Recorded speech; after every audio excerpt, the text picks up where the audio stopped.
এক মুরব্বী চাচা, এখন ওই চাচার বাড়িতে একটা হুজুর চাচা থাকে, ওই যে মিলাদ টিলাদ পড়ায় না, আপনাদের এলাকায় মিলাদ হয় না, ওই মিলাদে মিলাদে ওই চাচা মিলাদ করে, ওখানে খাওয়া দাওয়া করে, ওই দূরে বাড়ি, তা ওই এই এক মুরব্বী চাচার বাড়ি থাকে, মনে করেন বাড়ি হচ্ছে ওই কুষ্টিয়ায়, আর এসে থাকে মানিকগঞ্জে। এখন চাচার বাড়ি থাকে, তো এখন চাচার যাওয়ার সময় হয়ে গেছে, এখানে আর থাকবে না, উনি অন্য জায়গায় চলে যাবে, ওনার ওই মসজিদে আর হচ্ছে না, বা ওই এলাকা অনেকটা পরিচিত হয়ে গেছে। তখন ওই চাচা যে কয়, চাচা আপনার বাড়িতে তো আসতে অনেক দিনই থাকলাম, তো জীবনে তো কোনো কিছু চাইলেন না, এতদিন আপনার বাড়ি থাকলাম, তো চলে যাইতেছি, তো একটা কিছু আপনি আপাতত আমার সাথে শিখে নেন, আপাতত একটা কিছু শিখে নেন, যাতে আপনার এই আপাতত কিছু হোক আর না হোক প্রত্যেক দিন খাওয়াটা তো হয়। তো কই ঠিকই বলছো চাচা, আমিও অনেক দিন ধরে রয়েছি, তা আমারও কোনো কাজ কাম নাই, তা তাই তুমি একটা জিনিস শিখাও।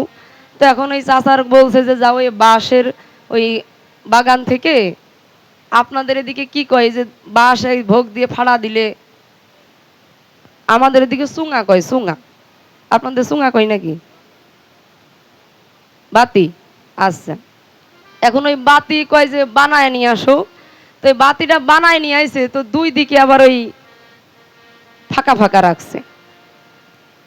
তো ওই যে চাচা চলে যাওয়ার দিন কয় যে এই চুঙার মধ্যে আমি এই মন্ত্র টন্ত্র পড়ে ফু দিয়ে যাবন, আপনি ওই কিচ্ছু করা লাগবে না, যে মজলিসের ভিতরে যেই আপনি চুঙার একটা মুখ খুলে দেবেন, তাইলে দেখবেন যে আপনার প্রত্যেক দিন খাওয়ার একটা ব্যবস্থা হয়ে গেছে।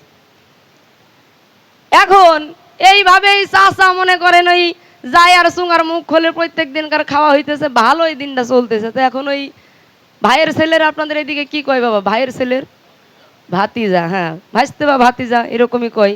এখন ওই চাচার ভাইয়ের দুই ছেলে আবার ওই মাওলানা পাশ করে বাড়ি আইছে। মাওলানা পাশ করে আসার পর শুনতে পাইতেছে কয়েকদিন যাবত যে চাচা এই কাজ করে। তখন ওই মাওলানা দুই ভাইতিজা যে কয় যে চাচা শুনতেছে আপনি নাকি এই কাজ করেন, তো তাইলে আপনি নাকি অনেক কিছু শিখছেন, তাইলে এক কাজ করা যাক, চলেন আপনি আর আমরা একদিন এক জায়গায় বসি, দেখি আপনি কি শিখছেন, আমাদের তো একটু বোঝার দরকার। ওই তোরা ছোট মানুষ, তোরা কি বুঝবি? কয় না, আমরা তো মৌলানা পাশ করে আইছি, এখন আমরা তো কোরআনের হাফেজ হয়ে গেছি, অনেক কিছু বুঝি, তো আপনি কি করে কি করেন? তো কাছে কো বসবি, কই হয় বসবি, যা তাইলে কালকে দিন দিয়া থাকলো, কালকে সন্ধ্যাবেলায় অমকের বাড়ি বসা হবে। এখন ওরা ধরেন ভাতিজারা কোরআন টোরান হাদিস মাদিস নিয়ে বসে অনেক লোকজন হয়ে গেছে, চাচার ভাতিজার মধ্যে আজকে যুদ্ধ হবে। যেমন আপনারা বসে আছেন কুষ্টিয়ার মানিকগঞ্জ, আজকে গান হবে। এখন ওই চাচা মনে মনে ভাবে যে ভাতিজার দিন তো দিলাম, তো কই কি যাইয়ে। এখন তারপরে মনে মনে ধরেন গুনগুন করে চলে যাইতেছে, যাইতে যাইতে দেখে একটা মহিলা, মানে একটা মেয়ে মানুষ, ওই বাড়ির ভিতরে ওই কুলা আছে না যেটা দিয়ে চাউল ঝাড়া হয়, ওই কুলার উপরে ওই কিছু ওই যে কালায়ের ডাউল, এখন ওই কালায়ের ডাউল ওই কুলার উপরে এরকম করে তুলতেছে, আর এরকম ঝেড়ে আবার এই একটা বাসনের মধ্যে থসছে। চাচা দেখলো, দেখার পরে চলে গেছে মনে করেন। এবার যাওয়ার পরে ভাতিজারা দেখছে অনেক লোকজন, চাচা তো আমার মতো প্রথমে যেরকম ভয় পাইছিলাম না, ওই রকম ভয় পেয়ে গেছে, যেই আবার ফির আমার মতোই সাহস ধরছে। ধরার পর কয় চাচা আইসো না? কয় হয় এত দেরি করলা? কয় আসবো তো বাপু। তা আসার পরে বসছে, বসার পরে কয় চাচা তাহলে অনেকক্ষণ তো তোমার জন্য অপেক্ষা করতেছি, তাহলে এবার তুমি কও তুমি কি শিখতেছো? কয় যে অত বেশি কিছু না, আমি একটা আয়াত তোদের সামনে আজকে বলবো, এই আয়াতটার মানে যদি তোরা ভেঙে দিতে পারিস তাহলে তোদের সাথে পরে কথা হবে, আর যদি না হয় তাহলে এই একটা আয়াতই শেষ, বুঝবো যে তোরা কি পাশ করে আইস। এখন মনে করেন চাচা কয় মা, ভাতিজা কয় মাত্র একটা আয়াত? তাই চাচা কয়, ভাতিজা কয় চাচা কও।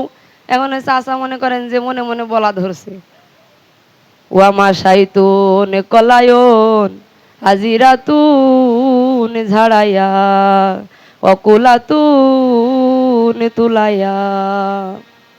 এখন ওই ছোট ভাই বড় ভাইয়ের কয়, ভাই পাতা উল্টাও, পাতা উল্টাও, পাতা উল্টাও, পাতা উল্টাও, পাতা উল্টা, এমিয়া ভাই পাতা উল্টা। এখন পাতা উল্টাইতে উল্টাইতে তো কোরআন মনে করেন শেষ হয়ে গেছে। আবার ভাতিজা কয় চাচা মনে হয় আমাদের দেখতে কোথাও ভুল হয়েছে, তুমি আয়াতটা আর একবার কও তো, আমরা তো কোনো জায়গায় খুঁজে পেলাম না।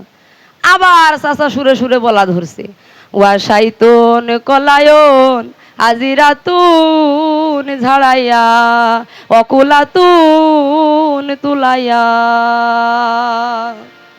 ছোট ভাই আবার কয় মিয়া ভাই উল্টাও উল্টাও পাতা উল্টাও পাতা উল্টাও। পাতা উল্টাইতে উল্টাইতে আবার তো শেষ হয়ে গেছে। কয় চাচা তুমি থামো, তুমি এ কি কও, এ তো কোরআনের মধ্যে কোনো খুঁজেই পেলাম না, তুমি কি বলতেছো? তখন চাচা কয় ভাতিজা একটু খাবার টাবার দেন বাবা, তুমি যে খুঁজে পাবা, খুঁজে পাবাটা কি করে? এই তো সর্বপ্রথম আমি পড়ে পাওয়া আয়াতটা কলাম, এখনো তো এই চুঙার মুখ খুলি নাই।